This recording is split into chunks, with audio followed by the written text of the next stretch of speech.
Assalamualaikum warahmatullahi wabarakatuh. Selamat pagi anak-anak. Bagaimana kabarnya hari ini?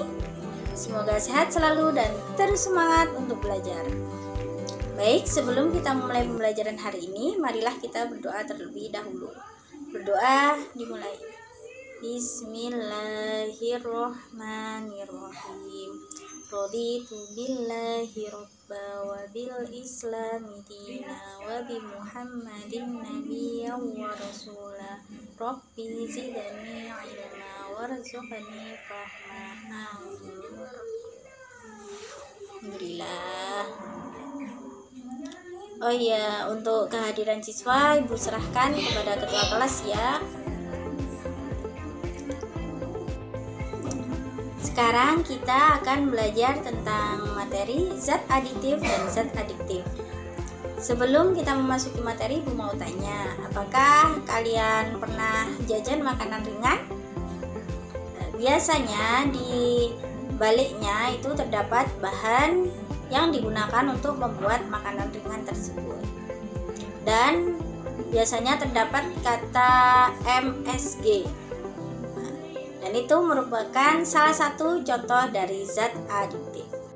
Zat aditif sendiri adalah bahan yang ditambahkan pada makanan dan minuman yang berfungsi untuk meningkatkan kualitas, keawetan, kelezatan, dan kemenarikan pada makanan dan minuman. Berdasarkan fungsinya, zat aditif dibagi menjadi 7. Yang pertama, pewarna, kemudian pemanis, pengawet, penyedap, pemberi aroma, pengental, dan pengemulsi. Sekarang kita akan membahas pewarna. Pewarna yaitu bahan yang ditambahkan pada makanan dan minuman yang dapat memperbaiki atau memberi warna pada makanan dan minuman. Berdasarkan asalnya, pewarna dibagi menjadi 2, yaitu pewarna alami dan pewarna buatan. Pewarna alami bermanfaat, yakni bisa menyehatkan badan dan juga tidak mempunyai efek samping. Akan tetapi juga mempunyai kelemahan, yaitu bisa rusak atau mudah rusak ketika pemanasan. Pewarna alami bisa digunakan, contohnya yaitu jika ingin warna ungu, maka bisa menggunakan anggur. Kalau warna kuning bisa menggunakan kunyit. Kemudian kalau warna orange bisa menggunakan wortel. Kalau warna coklat bisa menggunakan kakao. Kalau warna hijau bisa menggunakan daun suci atau daun pandan. Kan kita sering kalau kita membuat kue, jika ingin berwarna hijau, kita menggunakan daun pandan. Kemudian kalau mau warna hitam bisa menggunakan arang, akan tetapi tidak dianjurkan. Sekarang beralih ke pewarna buatan. Pewarna buatan berasal dari zat kimia yang disintesis. Kemudian banyak masyarakat yang menggunakan pewarna buatan karena harganya lebih murah, kemudian kuat dalam warna, dan juga warna tidak rusak karena pemanasan, dan jenisnya lebih banyak. Contoh dari pewarna buatan yaitu warna biru menggunakan Brilliant Blue FCF, kemudian kuning menggunakan Tartrazine, kalau warna orange menggunakan Sunset Yellow FCF, kemudian kalau warna hijau menggunakan Fast Green FCF, kalau warna merah menggunakan Allura Red FCF. Setelah pewarna, kita beralih ke pemanis. Pemanis merupakan bahan yang ditambahkan pada makanan dan minuman sehingga menyebabkan rasa manis pada makanan dan minuman tersebut. Pemanis juga dibedakan menjadi 2 dari asalnya, yaitu pemanis alami dan pemanis buatan. Pemanis alami berasal dari gula, baik gula pasir, gula aren, gula bit, gula lontar. Yang penting pemanis alami yaitu dari gula. Kemudian kalau pemanis buatan yaitu dari siklamat, aspartam, kalium asulfam, dan sakarin. Yaitu merupakan contoh dari pemanis alami dan pemanis buatan. Kemudian kita beralih ke pengawet. Pengawet sendiri yaitu bahan yang ditambahkan pada makanan atau minuman yang bisa menghambat kerusakan pada makanan atau minuman tersebut. Pengawet sendiri bisa dilakukan secara fisik dan juga bisa dilakukan dengan cara kimiawi atau dengan bahan-bahan kimia. Contoh dari pengawetan secara fisik yaitu bisa pemanasan, pendinginan, penyaringan, pengeringan, pembekuan, juga pengasapan. Kemudian kalau pengawetan dengan bahan kimia, contohnya dengan asam benzoat, asam askorbat, natrium nitrat, kemudian asam propionat, kemudian BHA dan juga BHD. Contoh dari pengawetan secara fisik yaitu ketika kita masak sayur lodeh, kemudian sayur lodeh belum habis, mau dibuat malam. Diawetkannya dengan cara dipanaskan kembali agar tetap aromanya tetap ada dan juga enak untuk dimakan. Kemudian kita beralih ke penyedap. Penyedap sendiri yaitu bahan yang ditambahkan pada makanan dan minuman yang bisa meningkatkan cita rasa pada makanan dan minuman tersebut. Contoh dari penyedap alami bisa dari bawang putih, bawang merah, cengkeh, kayu manis, serai, cabai, merica, dan lain sebagainya. Kemudian kalau penyedap buatan bisa dijumpai pada makanan ringan, yaitu biasanya ada tulisan MSG, yaitu monosodium glutamat, dan juga MNG, yaitu mononatrium glutamat. Kemudian kita beralih ke pemberi aroma. Pemberi aroma sendiri yaitu bahan yang ditambahkan pada makanan atau minuman sehingga dapat menimbulkan aroma tertentu pada makanan dan minuman. Contoh dari pemberi aroma alami atau bisa disebut dengan ekstrak, yaitu ekstrak buah nanas, buah anggur, minyak atsiri, vanili, dan murbe. Kemudian kalau penyedap buatan dinamakan dengan esen, yaitu amil kaproat, yaitu aromanya bisa seperti buah apel. Kemudian amil asetat, aroma pisang ambon. Kemudian etil butirat, aroma nanas. Kemudian vanilin, aroma vanili, dan menil antranilat, yaitu aroma buah anggur. Itu merupakan contoh dari pemberi aroma, baik alami dan juga buatan. Kemudian beralih ke pengental. Pengental yaitu zat tambahan pada makanan dan minuman yang berfungsi untuk menstabilkan, memekatkan, atau mengentalkan makanan yang dicampurkan dengan air. Contoh dari pengental yaitu pati, gelatin, gum, agar-agar, dan alginat. Kemudian setelah pengental kita beralih ke pengemulsi. Pengemulsi sendiri yaitu bahan tambahan yang dapat mempertahankan penyebaran atau dispersi lemak dalam air dan sebaliknya. Contoh dari pengemulsi sendiri yaitu lecitin yang terkandung dalam kuning telur. Lecitin ini bisa digunakan untuk membuat mentega dan mayones. Jika tidak ditambahkan zat pengemulsi, maka lemak dan air pada mentega dan mayones akan terpisah. Sekarang kita beralih ke materi zat adiktif. Zat adiktif adalah zat-zat yang apabila dikonsumsi akan menyebabkan ketergantungan atau adiksi, atau menyebabkan ingin mengulanginya secara terus-menerus, atau bisa disebut dengan ketagihan. Zat adiktif alami yang sering dikonsumsi oleh masyarakat yaitu kafein pada kopi dan teine pada teh. Zat adiktif dikelompokkan menjadi 3. Yang pertama narkotika, yang kedua psikotropika, dan yang terakhir yaitu psikoaktif lainnya. Kita akan membahas yang pertama, narkotika.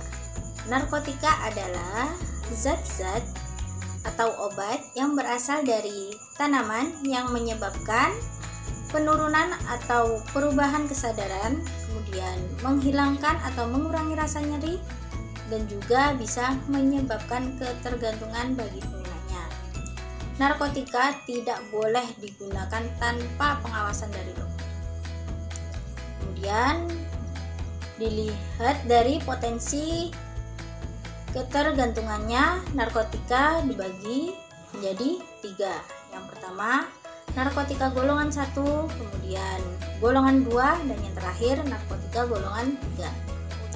Narkotika golongan 1 sangat berpotensi tinggi menyebabkan ketergantungan bagi penggunanya.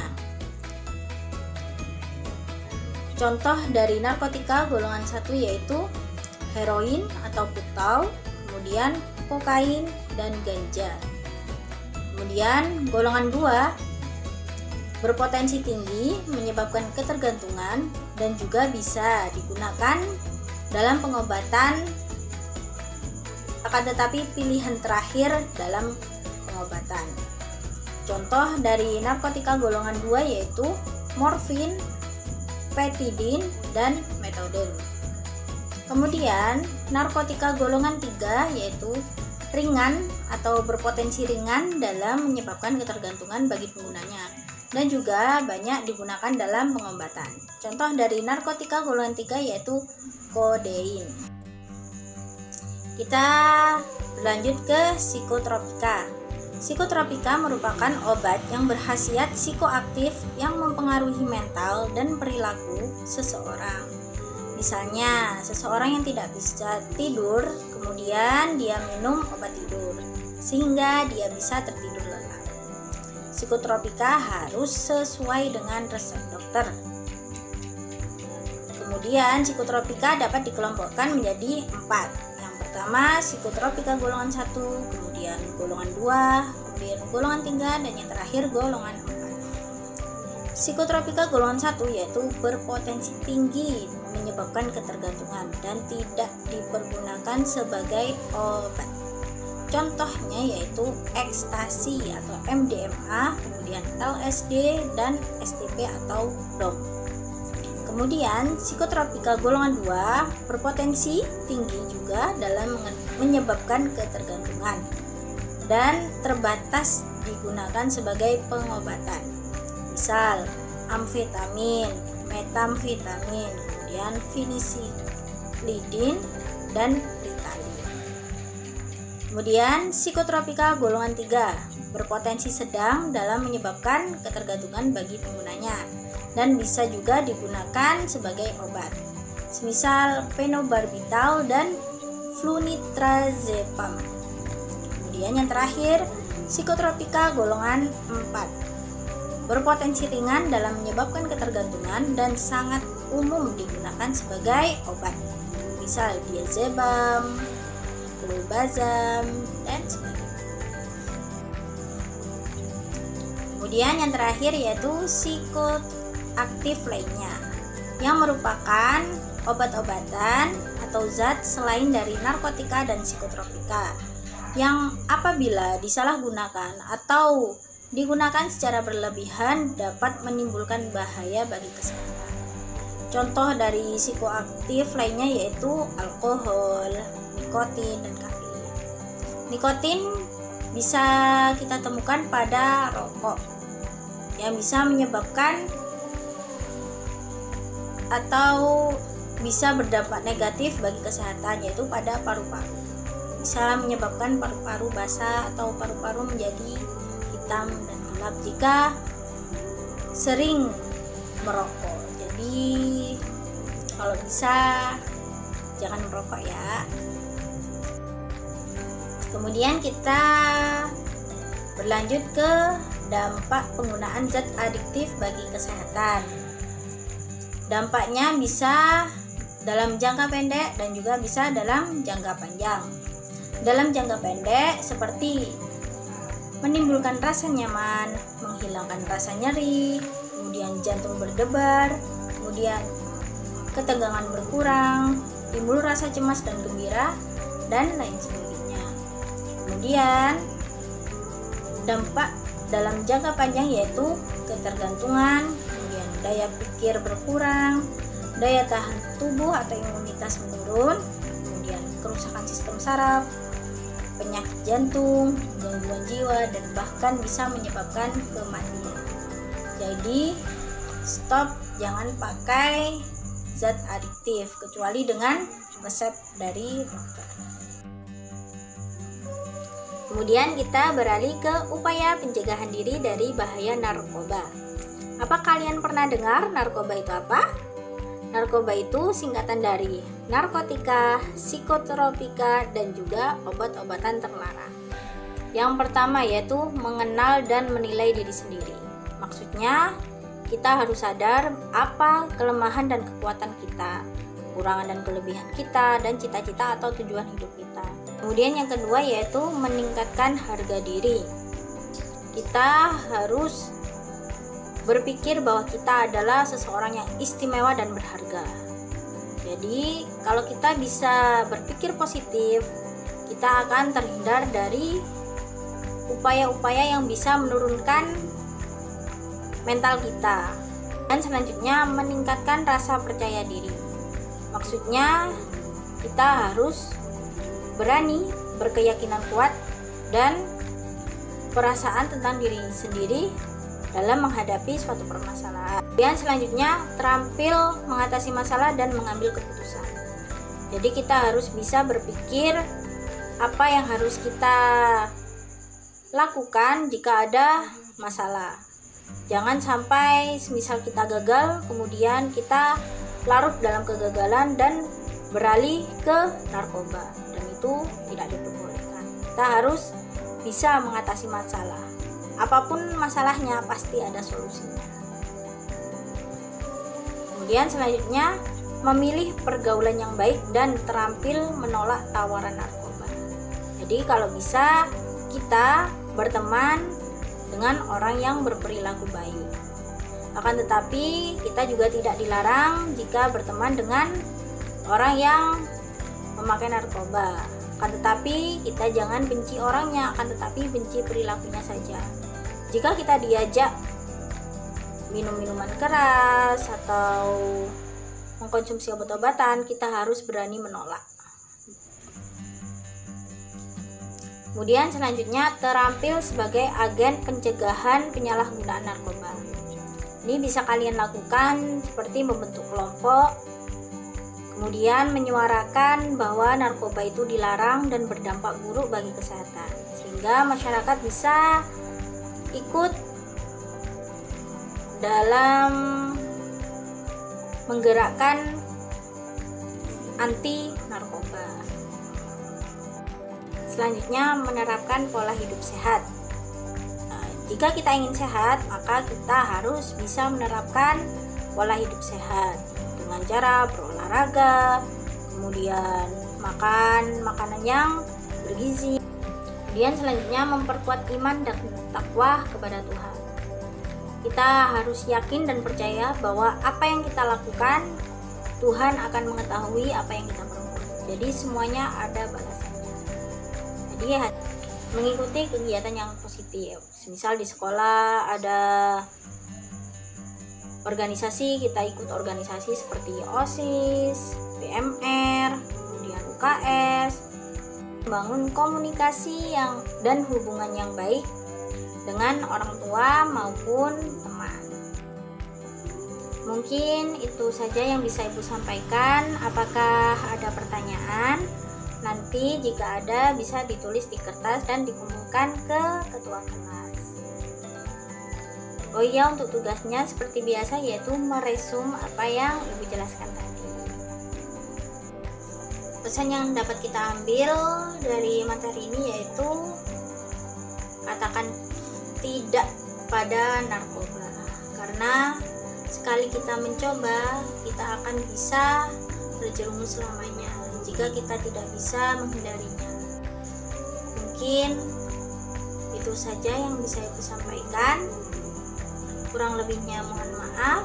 Marilah kita membaca hamdalah bersama-sama. Alhamdulillahirabbil alamin. Terima kasih atas perhatiannya. Wassalamualaikum warahmatullahi wabarakatuh.